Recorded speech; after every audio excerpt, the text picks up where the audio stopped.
মোটা চাল কেটে চিকন করার ফলে মিনিকেটে পুষ্টিমান এমনিতেই কমে যায়, তার উপর ভাতের মাড় ফেলে দেয় পুষ্টিগুণ আরও প্রায় 30% কমে যায় বলছেন বিশেষজ্ঞরা। বিকেলে জাতীয় প্রেস ক্লাবে এক সেমিনারে এসব তথ্য জানান পুষ্টিবিদরা।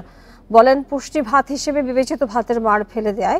বিকাশে কম খরচে ক্যাশ আউটের লিমিট বেড়ে 50,000, প্রিয় এজেন্টও 2টা।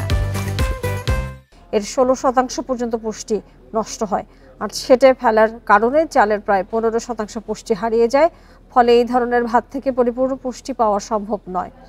এছাড়া অতিরিক্ত তাপে চালের ভিটামিন সি নষ্ট হয়ে যায় বলেও বিশেষজ্ঞরা উল্লেখ করেন। সেমিনারে বক্তারা অভিযোগ করেন, চিকন চাল বাজারে একটা ভুয়ো চাহিদা এবং ফলস ডিমান্ড তৈরি করেছে। চিকন চালের বাজার মূল্য বাড়িয়ে রমরমা ব্যবসা করছে একটি শ্রেণী। এই বিষয়ে জনসচেতনতা বাড়ানোর তাগিদ দেন বিশেষজ্ঞরা। এই যে কুকিং লস, এই যে মাড় ফেলে দেয়, এতে কিন্তু অনেক পুষ্টি উপাদান চলে যায়। খাবারটা যদি ঢেকে রান্না করা হয় তাইলে কিন্তু পুষ্টি উপাদান অনেক কম নষ্ট হয়। একটা ফলস ডিমান্ড নিজেরা তৈরি করেছি আর কি। আমাদের সামনে এটা এসছে, ও সাদা এবং চকচকা এবং লাল হলে পরেই মনে করা হয় এটা গরিব মানুষের চাল, এটা দিয়ে এটা কেন খাবো আমি।